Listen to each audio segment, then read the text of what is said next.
এক গ্রামে একটি ছোট্ট ঘর ছিল। সেখানে বাস করত একজন কৃষক, তার স্মার্ট বউ এবং তার একমাত্র ছেলে। ছেলেটির আসল মা ছিল না। তার সৎমা তার সাথে খুবই বাজে আচরণ করত এবং সবসময় কাজকাম করতে বলতো। কিন্তু কৃষক তার ছেলেকে অনেক বেশি ভালোবাসতো। তার বউকে অনেক রাগারাগি করত, কিন্তু তারপরও তার বউ কৃষকের কথা শুনতো না। গিন্নি, তুমি আমার মা বলো ছেলেটার সাথে কেন ওরকম ফক ফক করো বলো? ও কি অত কাজ পারে? ওর বয়স কতটুকু? তুমি তো বসেই থাকো, তুমি কাজ করতে পারো না? এই শোনো, একদম তুমি ছেলের ব্যাপারে আমার কাছে ওকালতি করতে আসবো না। কই আমি তোমার ছেলেকে দিয়ে কাজ করাই? তোমার চোখে হলে ওইটাই বাদে না? বাবা, তোমরা চুপ করো তো। আমাকে নিয়ে এত ঝগড়াঝাটি করো না। আমাকে নিয়ে এত ঝগড়া করার কিছু নেই। কই, মা আমাকে কাজ করতে বলে। মা তো অনেক ভালো। তুমি অযথা কথা বাড়িও না বাবা, চুপ করো।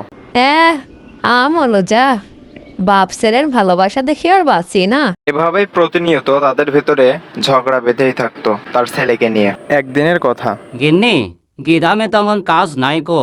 আমি একটু বাইরে গ্রামে গিয়ে কাজ দেখে আসি। হয়তো আমার ফিরতে দুদিন দেরি হবে। তুমি কিন্তু আমার ছেলের সাথে খারাপ ব্যবহার করো না। আরে না না, ওর সাথে কেন খারাপ ব্যবহার করব? তুমি নিশ্চিন্তে যাও, কোনো সমস্যা নাই।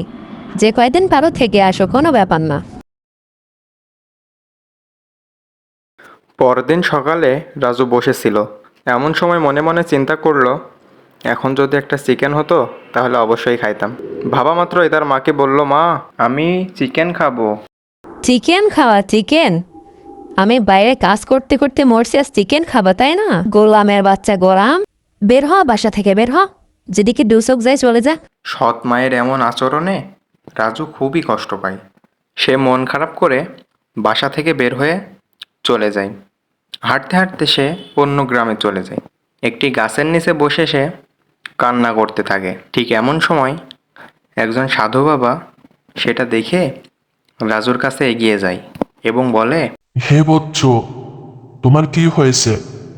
তুমি এখানে বসে কাঁদছো কেন? কোথা থেকে এসেছো তুমি? আমার সৎ মা আমাকে বাসা থেকে বের করে দিয়েছে। আমার মা মারা যাওয়ার পর থেকে আমাকে আর বাসায় কেউই তেমন ভালোবাসে না। আমি এজন্য মন খারাপ করে বাসা থেকে চলে এসেছি সাধু বাবা। হে বৎস, তুমি চিন্তা করো না, আমি তো আছি। তোমার মতো মানুষকেই আমি খুঁজছি। শোনো তাহলে, এখান থেকে প্রায় 2 ক্রোশ পথ। তুমি সোজা গিয়ে দেখবে ওখানে একটা শিমুল গাছ আছে। তুমি ওই গাছকে তোমার সব দুঃখের কথা খুলে বলো। গাছ তোমার সব কথা শুনে অবশ্যই কিছু বলবে। আর যদি গাছকে তুমি খুশি করতে পারো তাহলে গাছ কিন্তু তোমাকে অনেক সুন্দর প্রতিদান দিবে। তো যাও, আর দেরি করো না। তো বন্ধুরা, আজকের মতো এ পর্যন্তই ছিল। দ্বিতীয় পর্বে দেখানো হবে এরপর থেকে রাজু কি করলো, আর জাদুর গাছের কাছে গিয়ে রাজু কি কি পেল। বন্ধুরা, দেখতে অবশ্যই আমার চ্যানেলটি সাবস্ক্রাইব করে আমার পাশেই থাকো। আর তোমরা কে কোন জেলা থেকে দেখছো অবশ্যই কিন্তু কমেন্টে লিখে যাও।